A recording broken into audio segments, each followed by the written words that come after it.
skin is so beautiful. Actually, my Mac is matching with you. Glänzig noch, Leute? No, you're okay. Look, we're on. We're on. Hi, everybody. Wow, I'm really looking forward to this. You are three moderators of Afrika Outlook. We have a special show for you. Thank you for tuning in. Have a good time with us. Ja, herzlich willkommen zu der heutigen Sendung, einer ganz besonderen Sendung.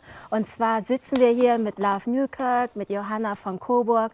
Und ich bin ganz gespannt auf die Sendung. Ja, wir haben das ja schon sehr lange vorgehabt. Das ist ja einfach so, dass wir gedacht haben, wir müssen das einfach mal zu dritt moderieren, das Ganze. Ne? Erst warst du. Ja, du bist die Starterin, du hast das alles mit aufgebaut, ja, du warst bei Afrika Outlook beim Aufbau dabei, dann kamst du dazu. Genau, das war 2012, auch ganz spontan. Und jetzt bin ich hier. Und ich dann als Letzte, ich wurde ja im Interview gefragt von dir, sag mal Johanna, hast du Lust, das zu machen? Das fand ich witzig. Now that we're on the same show together, I want you to one time say your whole name. Come on, one time. Wobei, das haben wir das we just both said our names. You say yours. Johanna Prinzessin. Ich heiße Johanna. Johanna. Mein Name ist Johanna. Nein, ich heiße Johanna Prinzessin von Coburg. Das ist ein Teil von meinem Namen. So I think I've been here about 6 years, almost 6 years, celebrating with the main producer, Ken Gabandi, who had the insight to get a slot here at TIDA to do Afrika Outlook. It's been an honor. And like you said, just a couple of years ago, you were as a guest on the show, and you told me you were studying to be a journalist. And I asked, well, what is your dream job? You said TV moderator. I said, come on the show.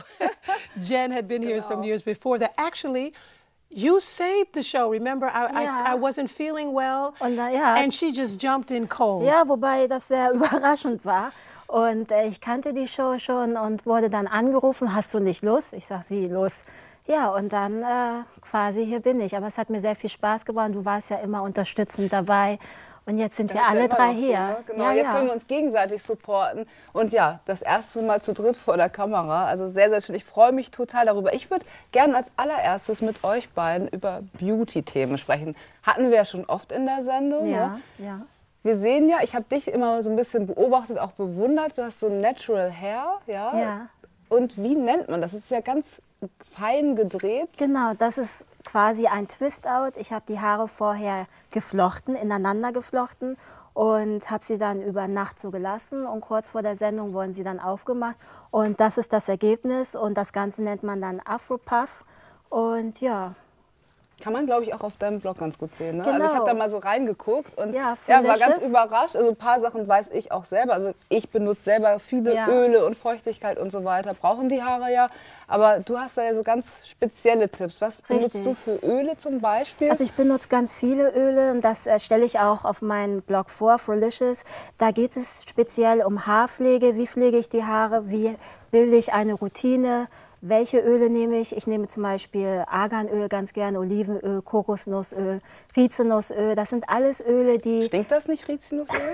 Im Ernst? Leute, ich meine, Rizinusöl, das weiß man doch, das stinkt. Du kannst doch, da aber auch, wenn das zum Beispiel nicht wirklich so dein Ding ist, kannst du auch Lavendel dazu tun oder Rosenwasser kannst du mixen und dann hast du einen ganz wunderschönen Geruch.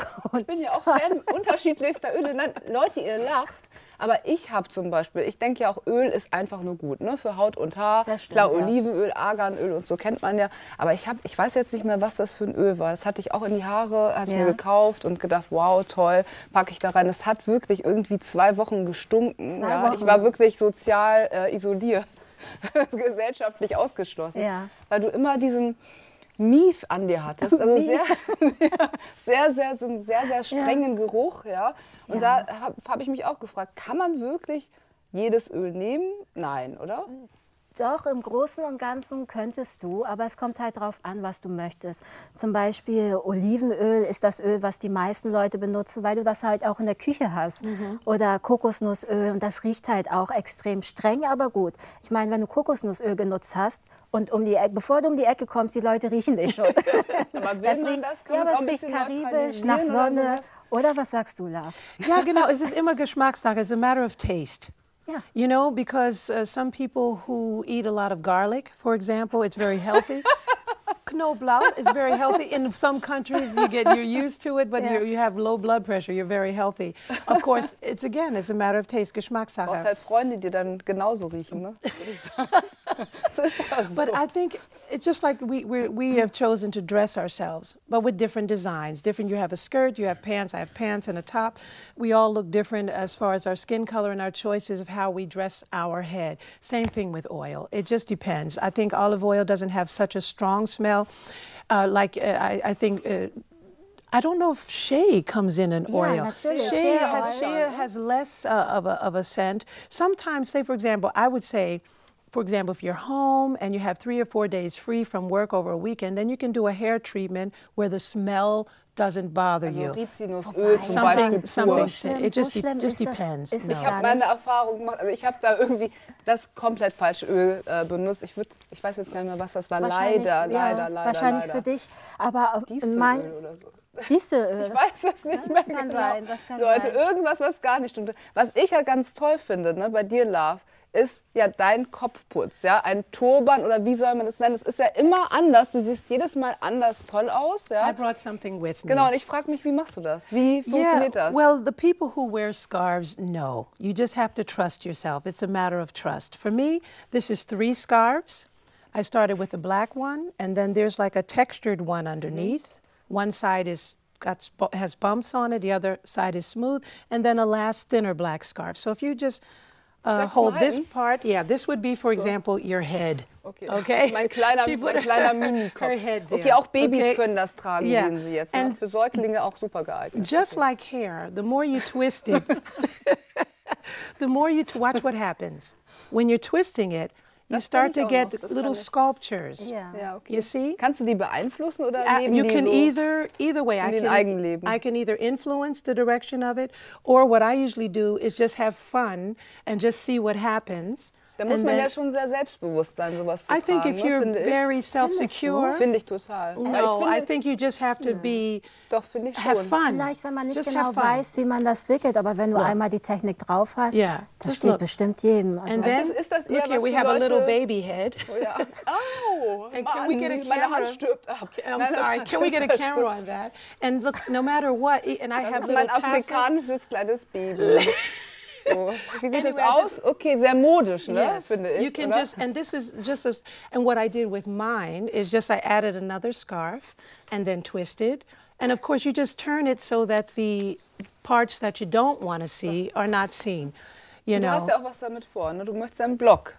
Absolutely, and I think it's a good idea because you have this fabulous name, Frolicious, short Fro for Afro-licious. Delicious wie delicious, Frolicious. I think that is just so much from genius, and I would love to maybe link on to you. Absolut. The tutorials that I have in mind. Ich bin immer dafür, dass man sich gegenseitig unterstützt, gerade mit deinem Turban-Thema, weil du bindest die anders und auch so extravagant und auch mit einer Technik, die ich jetzt zum ersten Mal tatsächlich sehe, weil ich twiste meinen Turban. Insofern ist das eine super tolle Ergänzung. Immer in diesen Sendungen entsteht sowas. Sie fragt mich, ob ich moderieren will, dann fange ich an. Jetzt wieder so eine Kooperation. Was mache ich denn dann dabei? Okay, listen, all 3 of us, the first time we do the link to your Frolicious, I'm trying to think of a name for it right now, it'll come up. You have the more very tightly curly hair. With your wraps, it would be done one way. You, since you have your hair naturally straight, a lot of women with straight hair of European descent, I would show them how they can find their own style with a mixture of hair. The other day I was in the dressing room with my girlfriend and colleague Caroline Fortenbacher, and she sees how I wrap it quick. Well, actually doesn't see. She turns and she thinks I need about 5 hours to do it. She turns back around and it's done. Yeah. Only takes, depending on how much I want to do, 3 to 5 minutes, sometimes only 30 seconds. Das heißt, also, es kann jeder so I just find, ne? yes, also everyone so can, für but jeden Typen gibt's we have to find your own style for your face, your color, the texture, just like texture of hair. When she twists her hair, then opens it. If you twisted your hair, you would have the same effect, but it would look different. You'd have more loose locks. Yeah. So it's just the same thing with the scarves that I use. Ich würde gerne noch mal ganz kurz, genauso wie bei dieser Vielfalt, ne, was wir da an Kopfputz oder Haarpracht, Turban und so weiter jetzt vorgestellt haben, würde ich auch noch mal ganz kurz über Haut sprechen mit euch, weil ich habe euch vorhin beobachtet, dich habt ihr nicht gemerkt beim Schminken und da geluschert und geguckt, ob ich da irgendwelche Tricks und Tipps abgucken kann. Ihr benutzt natürlich ganz andere Farben als ich. Und ich weiß es selber so aus meiner Vergangenheit, als ich so aufwuchs als Teenager, gab es meine Hautfarbe nicht. Also das war immer so ein bisschen rosa und dadurch insgesamt so ein grauer ungesunder Ton. Wie ist das heute für euch? Also ich habe das mit ganz unterschiedlichen Frauen und Gästen schon besprochen, dass die gesagt haben, ja, sowas finde ich hochpreisig, dann bei MAC, Armani und so weiter, aber nicht in so einem moderaten Segment, sag ich mal, bei Butni oder die Namen soll man nicht hier nennen, machen wir jetzt trotzdem. Wie ist das heute? Hat sich das verändert oder ist es immer noch so schwierig? Ich muss ganz ehrlich sagen, ich für meinen Teil habe Schwierigkeiten, meinen Hautton zu finden, wenn ich Foundation oder Make-up suche. Ich gehe zum Beispiel in einen Laden, jetzt hast du es genannt, MAC, die haben meinen Ton nicht. Ich bin zu dunkel für MAC. Die sagen, die schicken mich zu Bobbi Brown, ich gehe dahin, ich finde da auch nichts. Dann gehe ich in anderen Läden. Schon anders. Nee, in Deutschland nicht. Aber ich war in Amsterdam vor 2 Wochen, da hatte ich überhaupt keine Schwierigkeiten. Wollen Sie den Ton, den Ton, den Ton oder wollen Sie mixen? Das war unfassbar. Ich fühlte mich da ehrlich gesagt wie zu Hause. Ne? Weil ich habe mich dann auch eingedeckt, weil du weißt ja nie. Na, aber Make-up-technisch finde ich es schwierig. Und woran denkt ihr, liegt das? Also you know, I think it's a matter of demand. Because I was actually at a Butni one time. They had my exact color. And I said, well, I'm going to come back maybe next month. I'm running out. She said, no, this is the last time. That was 2 years ago. I bought the last 3 or 4 bottles of my exact color. And I went back. It was discontinued. Because if not enough women or men of the color that you want are ordering these, they will discontinue Wenn da kein Bedarf da ist. Ne? Yeah, that's daran glaube ich halt irgendwie nicht. Ne? Also ich habe mich mal bei Butni hingestellt, das war im Gespräch jetzt nicht als kleiner Detektiv oder irgendwie Statistiker oder so, sondern ich stand da einfach, weil ich mit Freunden sprach, die ich da getroffen hatte. Und währenddessen ging wirklich nicht jede Minute, aber so viele schwarze Mädchen da ein- und aus und guckten nach den Dingen, dass aber ich gedacht habe, nichts gefunden. Genau, und da habe ich das erste Mal mit jemandem darüber gesprochen, da habe ich auch gedacht, das kann ja nicht sein. Also der Bedarf muss da sein, das stimmt irgendwie noch nicht so richtig. True. I see a lot of people my skin color. I have to get my sister Zulene to come here. She has started her own products in her own colors, and this is definitely what we need in Europe more and more. Das Problem ist aber auch, wenn du dann in den Läden bist und fragst, die Verkäufer, die wissen auch nicht, wie sie damit umgehen sollen. Eine hat zu mir gesagt, ich weiß gar nicht, wie ich sie beraten soll. Ja, aber das kenne ich ja noch von früher. Ne? Bei mir wurde zum Beispiel gesagt, also ich war dann einmal beim Friseur mit meiner Mutter und da wurde gesagt, da kann man die Haare, die kann man nur abschneiden. Ne? Oh, also, ja, das true. War so. Yeah. So. Heutzutage sieht man auch als, sage ich mal, Statement, ja, ich stehe zu dem, was ich bin, zu meiner Herkunft und so weiter. Afrohaar zum Beispiel. Ne? Das ist ja auch, wird immer weiter verbreitet. Also man sieht auf der Straße immer mehr, es gehört immer mehr zum Straßenbild, ja, dass das ganz natürlich und selbstbewusst getragen wird. That makes me very happy. Walking down the street, seeing tall, beautiful, or whatever shaped women with their hair open, and this look that we just, the wonderful, how you doing, my sister, you look wonderful, or my brother, how are you feeling? I just wanted to go back very briefly with the rap from my historical understanding of it. Lots of countries of various, in Africa, various countries have different designs on the cloth, and depending on how you wrap the hair, shows whether you're married, whether you're not married, whether spannend, ne? Yes, it's very good. Sprache which the word it doesn't even come to me in English. Stamm. Okay. That you auch come in der from. arabischen Welt, ne? So was die Kopfbedeckung betrifft. Yes. So, das sagt dann ja auch was aus. Yeah, exactly. Kannst du das übersetzen oder nimmst du dir da überhaupt Inspirationen her? Schon. Absolutely. Whether it's hair that grows out of my head, the headpiece, whether it's a hat, a scarf, or the way I wear my hair, is the crown for us. And very much from our background, whether we were born in Europe, I was born in America, the history of the people of African descent come from the motherland, Africa, and there was always a complete look.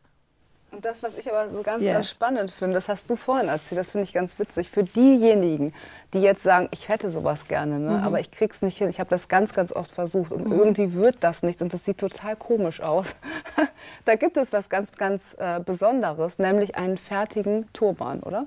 That's right. A friend of mine, Uli Mines, is a hat designer and hat maker, and mostly for, of course, the women of European descent, because they couldn't do it. But I am very excited to be able to share this styling, the historical part of it, not just, I think it's better if you know from whence something comes. You wear it with a different attitude about it, you know, and it's not just if it fits and look, but you have to feel good about it. So I'm looking forward to sharing, linking with you on Frolicious to do tutorials and show people what they can do. I have put dresses on my head. If you look at my actual, website, what you see on my head is that, well, that's not really a wrap. That's not your hair. It's a dress. You would never see it. I could take this outfit. Auf die ganzen Tricks, ne, die da kommen. Und ich mache dir auf jeden Fall nach.